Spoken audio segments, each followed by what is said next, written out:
But our first guest is Clark Neily. Good morning, Clark. Good morning. Oh, that was good. Ready. Here we go. So, hi, Clark. Duncan Scott from the one of the organizers of the Santa Monica and LA Tea Party, and I'm going to introduce you, and then you can take it away. Great. So our first guest is Clark Neily. He's a litigator for the Institute for Justice, handling constitutional cases in both federal and state courts. He helped create the Institute for Justice Center for Judicial Engagement, and he is the author of Terms of Engagement, How Our Courts Should Enforce the Constitution's Promise of Limited Government. Please all welcome Clark Neily. Thank you. Go ahead. Well, it's nice to be with you, and please let me know if you're unable to hear me or if there's any technical problems. But if I don't see anybody waving at me, I'll just assume everybody can hear me, and I'll proceed. I think one of the foremost challenges for us as Americans today is the fact that we have a constitution that provides for limited government, but the government we have in reality is far from limited. It is anything but limited. And for many years, I've been trying to think how to reconcile the fact that we have this wonderful Constitution. It really is a genius document. I think it's one of the greatest secular documents ever written. And yet we have what we see around us as a government basically unconstrained by any meaningful limits, and certainly not the constitutional limits that the framers built in to the Constitution. So the question becomes, why is this? And unfortunately, I think a lot of people have been providing the wrong answer and a counterproductive answer. And by that I mean, many people seem to believe that the problem is politicians not obeying or respecting constitutional limits on their own authority. There's no question at all that that has been happening. But to expect politicians to voluntarily obey constitutional limits on their own power is to expect something that has never happened in the history of mankind and never will. It's a fantasy. So what we have to ask ourselves, what do we do if we want constitutionally limited government, as I suspect everybody in the room does, and I know I certainly do. Honestly, I really believe that it comes down to this. There is only one branch of government that is charged with the duty of enforcing constitutional limits on government power, and that is the judiciary, and it is systematically failing to perform that duty. In the book, Terms of Engagement, that I wrote, came out this fall, I refer to this as judicial abdication. And what I mean by that is something very specific. What I mean by that is a systematic refusal to enforce constitutional limits on government power. And the Constitution contains two basic limits on government power.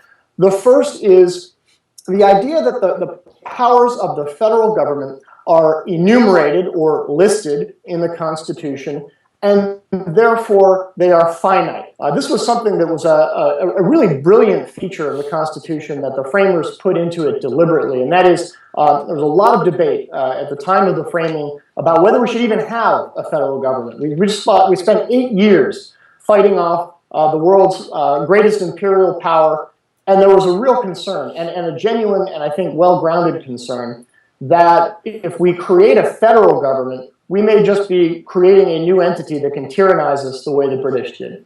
The proponents of the Constitution, who are known as the Federalists, tried to reassure the American people that that would not happen. And the way they did that was by explaining that the Constitution itself was going to create a federal government of strictly limited powers, and that the only powers that the federal government would be permitted to exercise would be those listed in the Constitution. Primarily in Article 1, Section 8, you're probably familiar with those powers. They're things like the ability to coin money, to create a system of weights and measures, and a post office, an army and a navy, and a handful of other powers. And it was supposed to stop there.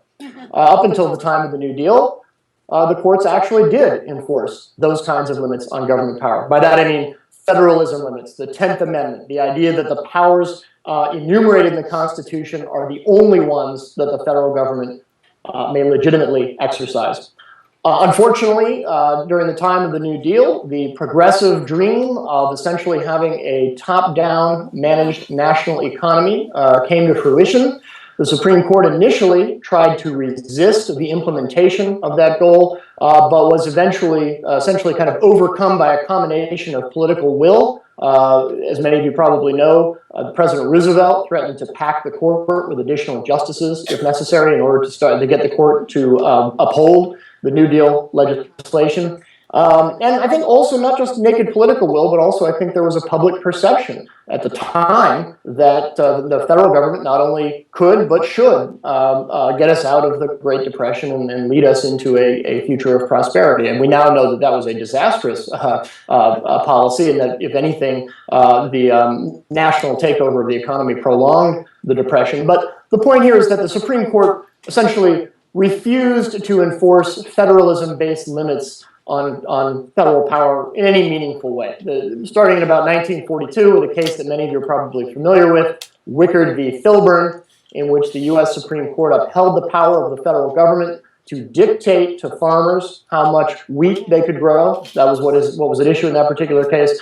And basically, the Supreme Court has never looked back in any meaningful way. And we don't really have a federal government of enumerated and limited powers anymore. We have a federal government that is permitted to exercise whatever powers it wishes to exercise, as long as it can come up with some creative constitutional theory like the Commerce Clause or the tax power, as we saw in the Obamacare case. But the bottom line is this: there are no meaningful federalism-based limits on the power of the federal government anymore because the courts have stopped enforcing them.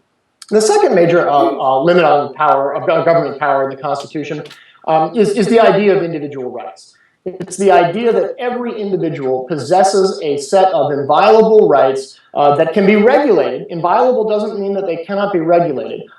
You have the freedom to travel around the country, but the government has the authority to set speed limits. That's an example of a regulation of a right. But you have an inviolable right to travel, to speak freely, and the list goes on. Unfortunately, not as long as it should. And this is a source of some confusion that I want to take just a moment to address. Some people believe that the only rights that we have, or the only rights that courts should enforce, are individual rights that are specifically listed in the text of the Constitution. We have the First Amendment that guards the freedom of speech and of the press, also free exercise of religion.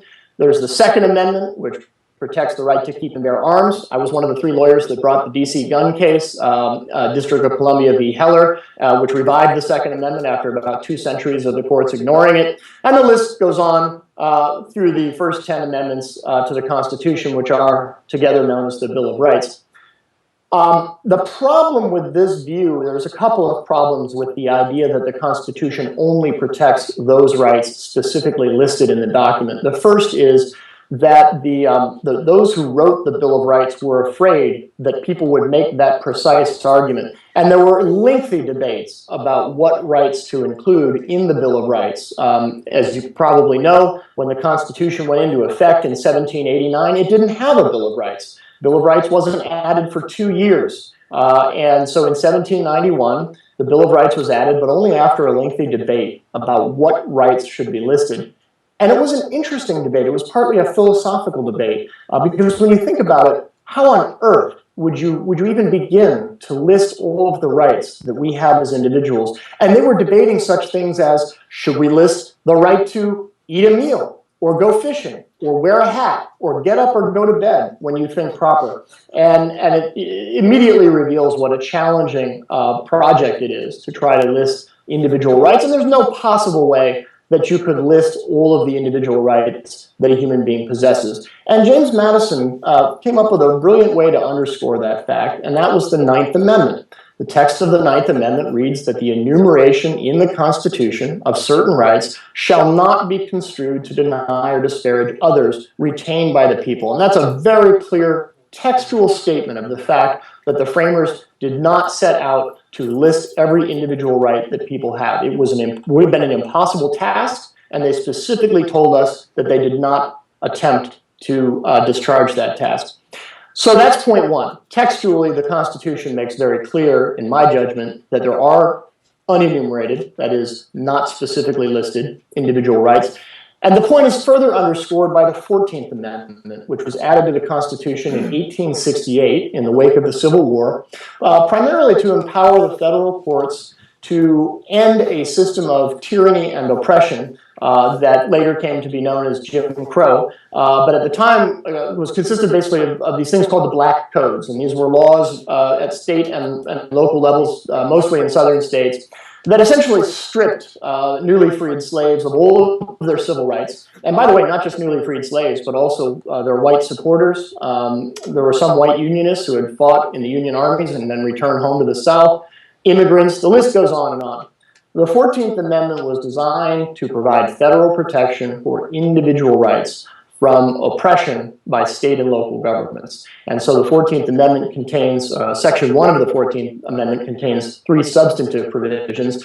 One is the due process of law, the other is equal protection, and probably the most important one, or what was intended to be the most important one until the Supreme Court effectively deleted it from the Constitution 5 years later in 1873, was called the Privileges or Immunities Clause. And it provides that no state shall make or enforce any law which shall abridge the privileges or immunities of citizens of the United States. As I said, the Supreme Court unfortunately deleted, in effect, the Privileges or Immunities Clause, rendering it a nullity. But then it had to go back to the text of the 14th Amendment and essentially try to use the Due Process Clause to do the work that the Privileges or Immunities Clause was designed to do. And what is that? Well, it's to protect individual rights. Everything from the right to speak freely on any subject, including at the time abolition/equal rights for newly freed slaves. The right to own a gun is very clearly protected by the 14th Amendment. In fact, it's one of the rights most frequently mentioned in connection with the 14th Amendment, in large measure because southern states were systematically disarming blacks and their white supporters so that they would be easier to tyrannize and, when necessary, lynch. So there's an extensive list of rights that were intended to be protected by the 14th Amendment. I could go on. These would include, for example, the right to own property, the right to work in the occupation of your choice, to enter into contracts, and so forth. The Supreme Court has had a very confused jurisprudence of liberty under the 14th Amendment, in large measure, because, as I said before, it deleted about 1/3 of Section 1 of the 14th Amendment, the Privileges or Immunities Clause. And what we've had since then is basically a kind of an ad hoc slap and dash theory of liberty from the Supreme Court. It's never really been able to correct that mistake, or it's had opportunities, but it has refused to correct its original mistake. And so the Supreme Court is somewhat at sea when it comes to what liberties we have and what liberties the courts should protect. And that takes me to basically the final part of what I'll say before hopefully I can get some questions, and that is this. The Supreme Court divides individual rights into 2 categories. The official terminology are fundamental rights and non-fundamental rights. According to the Supreme Court, fundamental rights include things like the right to speak freely, the right to freedom of religion, the right to travel around the country, as I mentioned before, and a small handful of others. The remaining rights, and that's basically all the rest, are called non-fundamental rights. And that's just sort of judicial code for meaningless. So you have meaningful rights and meaningless rights, according to the Supreme Court. And the way that translates in practice is this. Courts and judges on courts are prepared to protect your fundamental or meaningful rights in a way that involves real judging. In other words, they will make a genuine effort to determine whether the government is obeying the Constitution. And here's what real judging looks like. I've been a constitutional litigator for 14 years. I know exactly what real judging looks like, and I know exactly what fake judging looks like. Real judging is a genuine quest for the truth about the government's ends and means by a neutral adjudicator on the basis of evidence. And so we see things, for example, when the government regulates free speech, or when the government requires people to get a parade permit, or when the government enacts rules and regulations that interfere with people's ability to go to church and to worship. Those are fundamental rights, and when the courts review those laws, they will try to figure out what the government is really doing. They will not accept pretextual explanations for the government's behavior, and they'll try to get to the heart of the matter, and also make sure that the government has exercised at least some care in crafting the regulations that are impinging on the rights in question. And it works pretty well. Not perfectly. I believe the courts are underprotected and significantly underprotected in some areas, such as the Second Amendment. But in general, they are at least making a genuine effort, a sincere effort, to understand and enforce the Constitution. Unfortunately, the default setting for courts today is not meaningful scrutiny. It's not the approach they take with regard to these so-called fundamental rights. The default setting for courts today in constitutional cases, and this includes any challenge to the power of the federal government on the grounds that it's not exercising an enumerated power, and any challenge to a regulation of an individual right that's not specifically listed in the Constitution, is faith judging.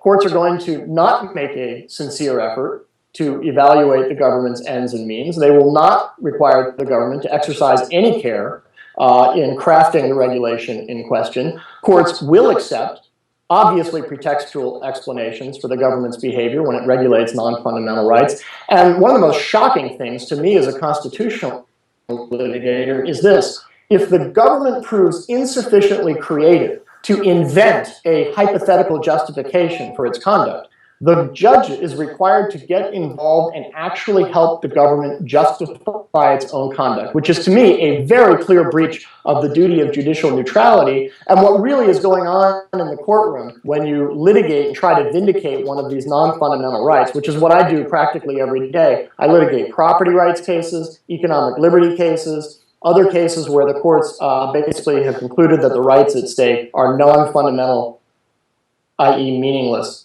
And what happens in those cases is that you get in front of a judge who is only a judge in theory, but is really serving as an advocate for the government. So you have an official government lawyer, and you have a government lawyer who's wearing a robe. And the two of them together work together to try to justify the government's conduct by inventing explanations for it, by turning a blind eye to the truth, and by essentially reasoning backwards from a preordained conclusion, which is that the government is going to be permitted to do whatever it wants to do. I'll give you a couple of examples. Some of you may be familiar with the notorious eminent domain case, Kelo v. City of New London. That was litigated by my colleagues at the Institute for Justice. I was a member of the trial team. It was argued by my colleague Scott Bullock in the Supreme Court. And the Supreme Court held 5-4 that the government can take a home belonging to a working class person and bulldoze it for no other reason than that they want to give that property to someone who's wealthier, who might build a nicer house that might make more tax money. That's an example of judicial abdication. It is not in any way a sincere effort to understand or apply the Constitution. And I have to say, it is a patently un-American and anti-constitutional decision. Another one that I'm sure you're all very familiar with, in fact, some of you may remember where you were on June 28, 2012, a day that shall live in constitutional infamy. This is the day that the U.S. Supreme Court upheld Obamacare, and specifically the individual mandate, or what we used to call an individual mandate. I guess now it's the individual tax option. But this was a case, as I'm sure all of you know, challenging the federal government's power to dictate to each and every American, with the exception, of course, of all the politically favored people who don't have to purchase government-approved health insurance. But anyway, Obamacare requires most Americans to purchase government-approved health insurance, and this is clearly unconstitutional. There is nothing in the text of the Constitution that gives the federal government any power over health care, doesn't give the government any power to dictate to people what products they must or must not buy. And so the case was challenged, and when it got to the Supreme Court did what it normally does in constitutional cases, and that is try to work to come up with a rationalization for how a plainly unconstitutional law can be held constitutional. The only thing that's interesting about the case is that the government was unable to sell the court on what I sometimes refer to as old reliable, which is the Commerce Clause argument they use whenever they want to exercise powers that the Constitution does not give them.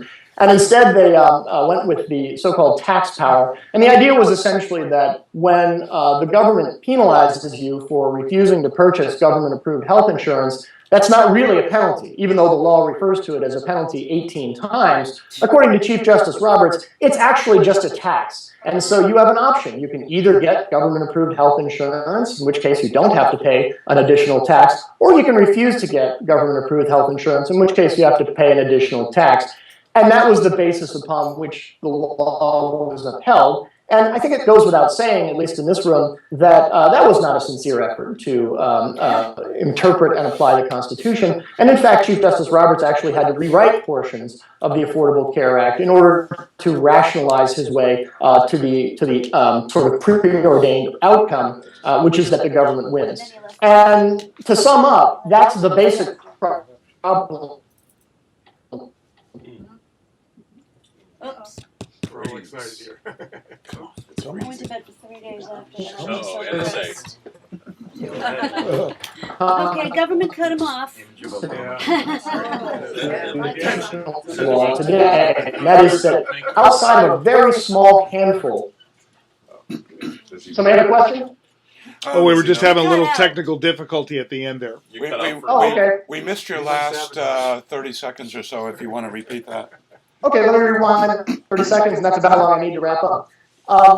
The real problem with constitutional law today, in my judgment, is that the courts are not making a sincere effort to force the Constitution in most areas of law. There's a small and I would say shrinking number of rights that the Supreme Court cares about and thinks are worthy of meaningful judicial protection. And then everything else, it basically leaves to the political process on the basis of this kind of fantasy that A, politicians care what the Constitution says, and B, make a sincere effort to conform their conduct and their policies to what the Constitution requires. Neither of those things is true, and for the Supreme Court to act as if they're true leaves our liberty to the mercy of government officials and the self-restraint of government officials, which history shows is no limit whatsoever. And so what I think we need to focus on is essentially reconstituting the judiciary, getting the statists off the bench and replacing them with judges who understand that the single most important duty of the courts is to enforce constitutional limits on government power and who steadfastly refuse to rationalize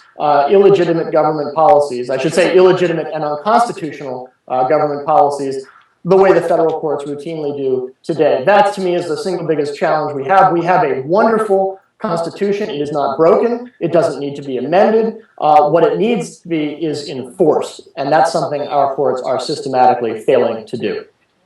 Clark, thank you very much. Do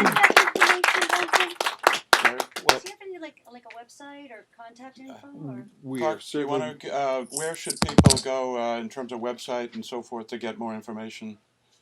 Okay, so the book that I've written is called Terms of Engagement. You can look it up on Amazon, and I definitely commend that to your attention. It's essentially my effort to articulate everything that I've just told you in a more systematic way. The other place to look is the website of the Institute for Justice. That is www.ij.org. And from that website, you'll be able to work your way over to the Center for Judicial Engagement, which provides a lot more information about the things that I've been explaining here in terms of the systematic refusal of courts to enforce the Constitution. Thank you. Thank you. Great. We'll take some questions, please. Yes, Mr. Neily, I like that your monologue here. This was very good, especially about the part of you obviously the judiciary is operating in a way that is legislative as well as judiciary in their opinion, and they're legislating as well. But I've always had this question, and I didn't know exactly how to ask it, but I'm going to try it, see if I can make sense of this question. Since the federal government, we seem to be very concerned about the federal government moving out of its place, which we already know, and it's obvious, it's evident that they have. In other words, they don't follow the Constitution. What happens when local government and the state begins, for example, slavery? Slavery was an issue of the states. The states were definitely, it was an immoral issue.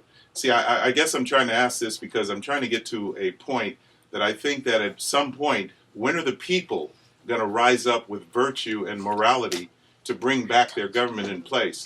Because, see, we don't seem to really emphasize that among the people in our social networks. We don't talk much about the importance of virtue in our government. So that's what I'm asking, I guess, is what happens when local government or the state begins to rise above. What holds the state back? In other words, the Constitution we always think is for the federal government, but what holds the state back? Because we have it at all levels, this tyranny. Well, I agree. I appreciate the question. Let me respond in two ways. The first is to say that up until the addition of the 14th Amendment to the Constitution, which happened in 1868 after the Civil War, the Constitution was understood to impose very few limits on states. There are some in the text of the original Constitution. For example, the Article 1 says that no state shall impair the obligations of contracts. So that was a limit on state governments that was in the original text of the Constitution. But outside of a very small handful of provisions like that, the Constitution was not understood to limit state government. So if a state wanted to censor your speech, and many of them did, particularly about abolition in the run-up to the Civil War, there was nothing in the federal Constitution that would prevent the states from doing that. You'd have to invoke a state constitutional provision. The 14th Amendment was added to the Constitution to empower the federal government, and specifically the federal courts, to protect our civil rights against infringement by state and local governments. So if a state or a local government tried to take away your gun to make it easier for the KKK to come and lynch you, which was happening all the time, up until the 14th Amendment, there was nothing in the federal Constitution to prevent that from happening. The Second Amendment was understood only to apply against the federal government.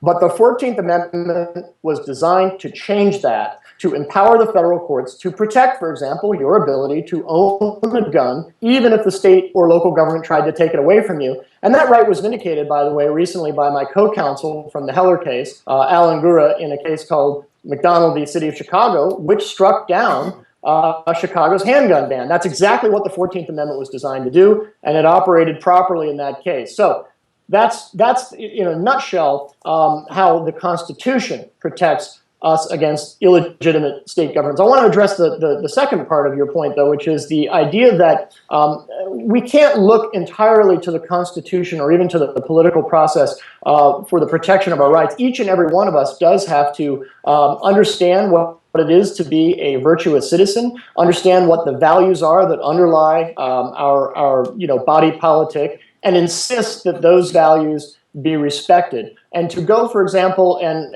I mean, one thing I've been increasingly horrified by is is over-criminalization and the use of unnecessary force by police officers to enforce, laws, many of which I find to be ridiculous. We have to rise up and push back against that, and not just expect the courts to carry the entire load. Thank you, sir. Duncan Scott here, Clark. You said at the end that we need to, paraphrasing you, remake our judiciary. The big question, the big elephant in the room is how.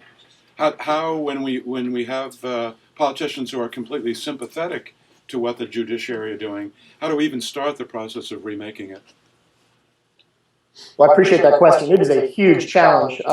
If you go back and you look at the last four confirmation hearings for Supreme Court justices, what you will see is that the Senate Judiciary Committee focuses a great deal of its attention on the supposed problem of judicial activism. And I want to talk about judicial activism for just a minute because it's a very misunderstood concept.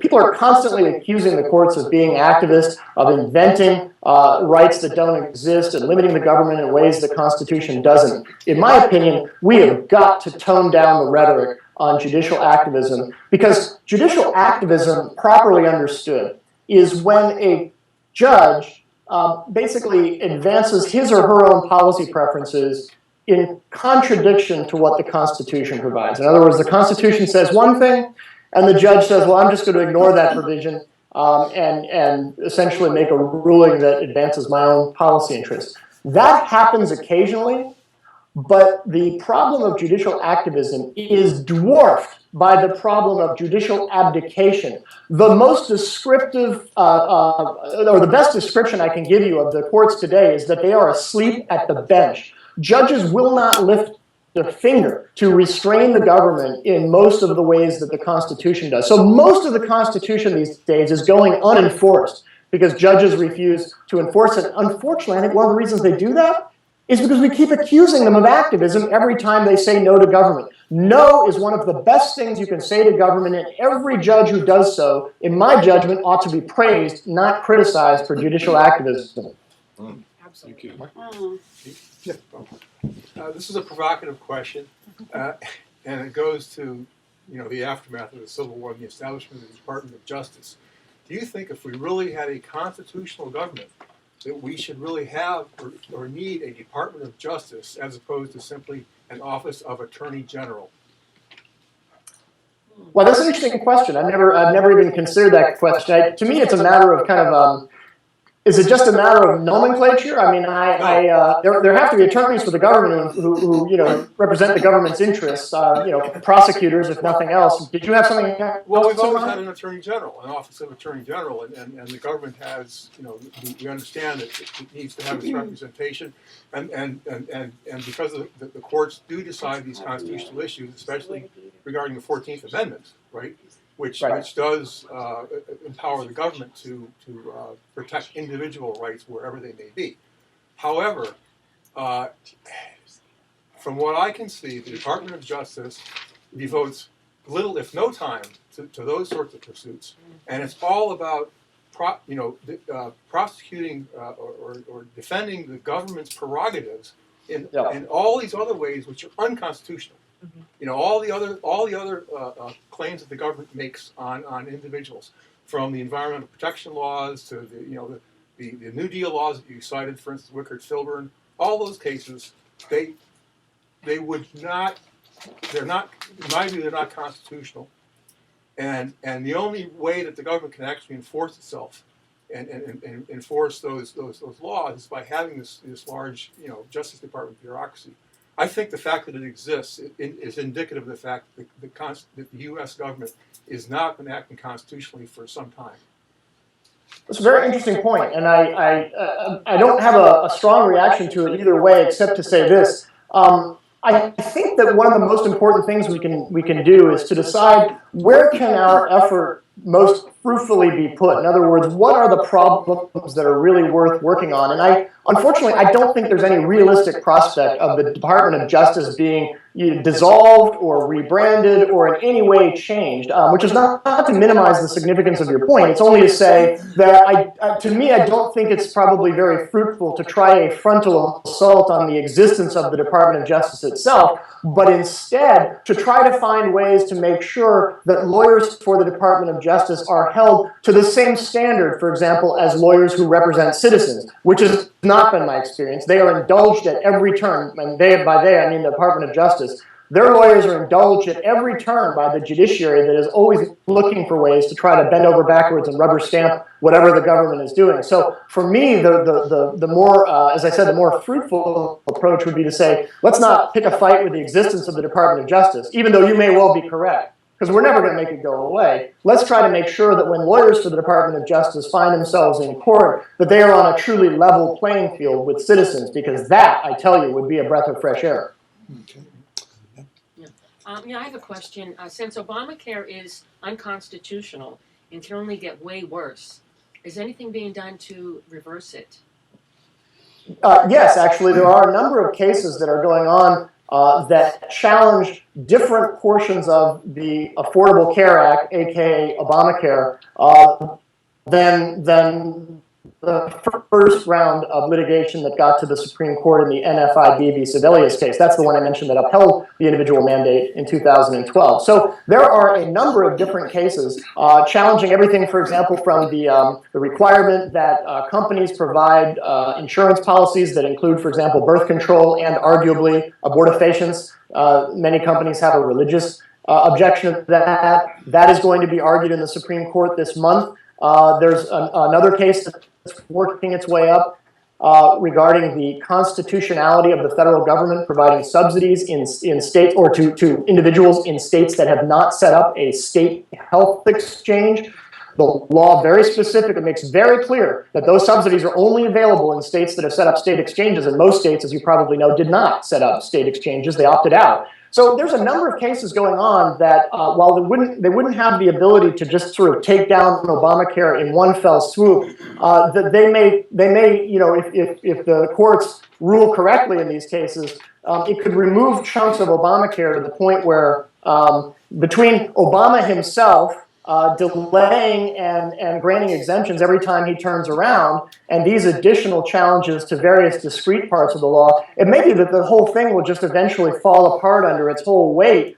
Under its own weight, because there's so much of it that doesn't work properly. And if the courts can just knock out a couple of more legs, I'm hoping that within the next 4 or 5 years, the whole thing just falls apart, or it becomes so debilitated that it's just easy for a Republican Congress, if we get one in the next 4 or 5 years, to repeal it. So I think there's a very real possibility that could happen. Hi, Jeff Sorrell from Redondo Beach, and I'm new to the group. All right, so we're all very constitutionally minded. Maybe it's in our DNA, or we've had life experiences that make us have a great appreciation for how tenuous civil society is unless we really understand the Constitution and how we govern ourselves. Okay, but the big problem is everyone who's going into the voting booths and the way they vote, often we believe them to be low information voters. And that can mean many different things. Is there someone who has a website, a program, where if you've got friends who are remotely acceptable of exploring what's exciting, what's the bee in our bonnet, we can point them to it where it can in a very parsed way explain what's the expense and cost of what we are currently experiencing in society because of our departure from the Constitution. This would be almost like a 1970s ABC TV program about each of the Bill of Rights, an infographic that you could point them to and the cost. The reason why you have a 9% sales tax in the LA County area is because we now have abdicated so many of our own responsibilities and civil disobedience that we have this high cost. We work till May to pay our taxes, which is unheard of. So anyways, will you have any ideas? I do.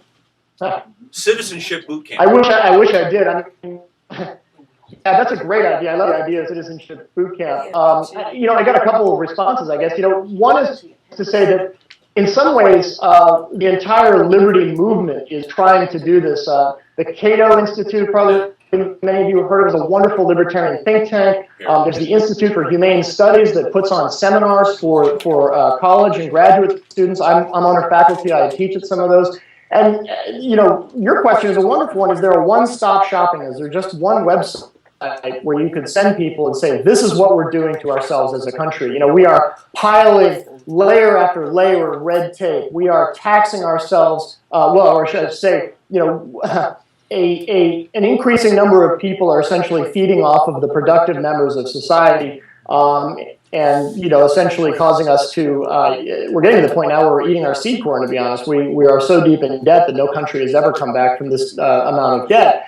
I suppose one question would be: each person probably feels like some particular set of explanations is the most fundamental. I'm a constitutional litigator, and so I do generally kind of go back to the Constitution because it's what I know best, and it's where I really feel like for many citizens, it's where the rubber hits the road. When you are being exploited by the government, when you are being oppressed by the government, they don't care. When a citizen goes and tries to petition the government and say, get off my back or change what you're doing, my experience is the government doesn't care. The only branch, as I mentioned earlier, that can stop the government from oppressing people and violating the Constitution is the judiciary. But I have to hasten to acknowledge that the judiciary can only do so much. The Constitution itself can only do so much. And you are absolutely right that at the end of the day, the only thing that will save us as a country is getting more and more people to understand, for example, that it is immoral to expropriate from another person what the wealth that they have earned. But it is immoral to send somebody to jail for doing something that you disapprove of if it doesn't violate your rights, whether it's smoking pot or having gay sex or whatever it might be. That is immoral also, again, in my judgment. And so we have to educate our fellow citizens about that. Thank you. Oh, hi. My name's Linda, and I have to pick one thing to talk to you about. There's a whole bunch. There's the woman who started the program, the website and the program called True the Vote, because I feel like even if we get people educated, there's so much voter fraud, and I feel like that system has been oiled and honed, and I mean I just feel like they've got that down to a science, the voter fraud. Now I had gone to some of her meetings like this. And she explained how citizens have the right to sit at the polls and watch. And she explained a lot of what happens there that can really help. And I just wanted to say, I just feel so bad because she has been accosted literally. And this really bothers me too, that Obama is using these government programs as his personal weapons. She has been accosted by 25 government agencies coming after her. And, yeah. And anytime you go up against, just something like that, we're attacked. And thugs. And I just don't know. I don't see informing voters. I think in that perfect world would be great. But with the voter fraud, I think is huge. Sign the petition. Well, no, it doesn't work. You have So what- petitions. They just say, "Oh, here we have a whole list of people that we don't agree with. Yeah. We're going to go after them." Don't sign petitions. So I think the We question have to is, do Clark, something what can we else. do about voter fraud? Yeah, I mean, ID. Oh. see, I'm being listened to. I told you. I wish I could help. It is a very serious issue, and there's no question that there's a lot of it going on in some jurisdictions. It's not an area that I have much expertise with, and so all I can really say is that every one of us has to pick something that we feel passionate about and that we're willing to put in enough work to get really good at it. And that's not something I've gotten to know very well, but I absolutely praise anybody who has the courage to stand up in the face of the kind of retaliation that we've seen, particularly from this administration. But I hasten to add, not just from this administration. It's easy to vilify, an administration that is as nakedly political as this one is and as vengeful as this one can be. But it's important also to keep in mind that, this is just an extreme example, but this is not that out of line with how all politicians behave towards all people who challenge their power. That's right. Okay, All thank you. levels, Yeah. all Great. levels of government. Please, go ahead. I have a question about, I've heard people use the Ninth Amendment to make it possible, that it makes possible for progressives to say that certain things like food, healthcare, and housing are rights that the government must provide. So what is a good argument in your opinion to say that the Ninth Amendment doesn't give the government the power to do those things? Well, thank you. I appreciate that question. My first response is, did you ever meet a progressive who needed a textual hook to make that argument? I mean, they would just, if it wasn't the Ninth Amendment, they'd just turn to some other amendment. But in all seriousness, what we're talking about here is the difference between negative and positive rights. The Constitution protects negative rights. There's maybe one or two positive rights in the Constitution. In other words, a positive right is when the government is obligated to provide you with something as opposed to obligated to leave you alone. So the government, for example, is obligated to provide you with a jury trial when you're accused of a crime. One could argue that that's a positive right, but really the Constitution is primarily about protecting our negative rights. And again, negative is not in a negative connotation. It just means a negative right is a philosophical term for a right that is essentially to be left alone, to not be subject to the will of another person or to the government. That is primarily what the Constitution was, designed to protect. And I think, first of all, you have to decide it's even worth having the debate with a particular person. Some people are so far gone, they're not interested in being educated, they're not interested in getting a more correct view of the matter, and maybe this is not worth debating it with somebody who just absolutely believes that the Constitution protects the right to a welfare check or to a stay in the hospital or something, or an education, which it doesn't. So if you decide that the person is worth engaging in the discussion, then I think what's important to drive home is that no one at the time of the framing remotely suggested that the Ninth Amendment was designed in order to provide or to ensure that the government would provide us with positive rights, provide us with things like education or a job. And it should be incumbent on somebody who wants to make that argument to prove basically that someone at the time of the founding actually thought or understood that among the rights that Americans possessed was the right to material support at the expense of your fellow citizens. You will not find that in the historical record, and if you challenge a person who holds that view to do so, hopefully they'll go off and just bury their nose in the books and stop bothering people for however long it takes them to dig up the information that doesn't exist. But bottom line is the Constitution protects negative rights, and if you go back and look at the history, there's not even a whisper of a suggestion that the framers thought that the Constitution protected the right to be materially supported by your fellow citizens. It's ludicrous. Yeah. Clark, we're going to take one more question. Okay. From a legal perspective, because 35 years I've been in the legal industry, but Yep. I'm very troubled by the fact that we have an oversight committee that has tried to work very hard at getting at the truth. The quest for documents, Eric Holder, it's like you have, everywhere they go, they hit a wall. And I'm wondering, by the time they finally even, if they ever get what they've asked for, the terms have changed, the bodies have changed, and I guess what I'm wondering is what is there in the law that even we can start putting pressure on them to take action necessary to force our this Attorney General to comply with the law? They've already found him in contempt. Oh, big deal. Twice. Yeah, but what I'm wondering is I watch the frustration, and you see, those deniers, and then you see the evidence. What do we do to push the machine on a legal basis? What kind of pressure can the citizens put on them to just go for the jugular and force the issue? We're never going to have Benghazi investigated as long as Eric Holder is there, because he seems to have the power to decide whether there's a special prosecutor selected.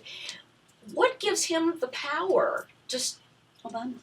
He says we're not going to fire you. Well, we have a lawless Do what you administration, want. obviously, but Well, my response is this. I absolutely understand and appreciate your frustration. I'm particularly appalled at the ability of the IRS to stonewall the investigation over the 501c4s, and the fact that it's very clear that there was illegitimate politicization of the approval process. But putting that aside, I think the short answer is this. The truth is there's really not a great deal that any of us as individuals can do. I mean, if Carl Issa can't get the documents that he needs, from his position as chairman of the House Oversight Committee, we don't have a whole lot of a prospect of doing this. But I have two responses. First is to do everything in your power to document and to explain and to demonstrate what a total fraud the current administration is when it claims to be the most transparent or the most accountable administration in history. And really, I don't mean that in a political way. What I mean that is we were assured that this administration would be open and transparent, and it has been one of the most politicized, vengeful, and closed administrations that I can remember, stonewalling legitimate investigations at every turn. I'm skeptical about our ability to remove those obstacles because the administration is incredibly adept at stonewalling. What we can do is expose the administration as a stonewalling administration, as an administration that is as far from transparent as can be conceived, to try to basically disabuse people of the notion that just because, for example, a politician who some people find inspiring, like President Obama, assures us that he will be accountable, assures us that he will exclude lobbyists from the process and so forth and so on, that those politicians are still lying, that every single word out of his mouth was a lie from start to finish when it comes to accountability, to excluding the influence of lobbyists from his administration, so forth and so on. That is not to vilify the current president, it's to show that people should not put faith in the political process to deliver on the virtue that it says that it will. And perhaps particularly for some politicians like this one. But the other thing I should add is this. You do have the ability to demand documents from your state and local government, even the federal government. They are very adept sometimes at stonewalling, but each and every person in that room has the ability under state and federal freedom of information laws to demand access to documents that you think you should be able to see, and just putting the government to the test and making them actually actively try to stonewall you, basically it requires some effort on their part. Things do slip through the cracks from time to time, and some of you may get very adept at going toe-to-toe with the government over Freedom of Information Act type of things. I know some people who are non-lawyers who are very, very good at it. So if that's an expertise you could develop, maybe you can shake some things loose that no one else has been able to find yet. Well, I think my concern is the next step. They've got the information, but legally they don't seem to be able to bring it out and to the light. And so I'm wondering, what's their next step? This oversight. She's in contempt. She's going to be found in contempt. Big deal. Right. Big deal. Right. What are they going to do? Well, look, the bottom line is politicians devote a substantial amount of their effort to making themselves unaccountable to the process and unaccountable to voters. I'm not saying that in a kind of a world-weary, cynical way. I'm saying that in the sense of the idea that we can hold politicians and bureaucrats meaningfully accountable through the political process is, in my judgment, largely a fantasy. What we have to do is to strip from them as much power as we can to take us back to the system that the Constitution envisions, so they have only limited power over our lives to begin with. They will always be unaccountable. Let's make sure they don't have much power to abuse. Wow, excellent way to finish. Yes. Mr. Neily, the LA and Santa Monica Tea Party wants to thank you for taking time out of your day. We support you wholeheartedly in your efforts to fight for the Constitution and your compatriots at the Institute for Justice, and we thank you very much. Everybody, please go to your favorite neighborhood online bookseller and buy Clark's book. And Clark, I want to tell you also Rules that of engagement. rules of engagement and It's terms of engagement. Here it is. Can you see it? terms of engagement. But for your work in the Heller case, I think you guys halted gun control and set us on the right course. We want to thank you for that. Very kind. Thank you. Thank you all. Much.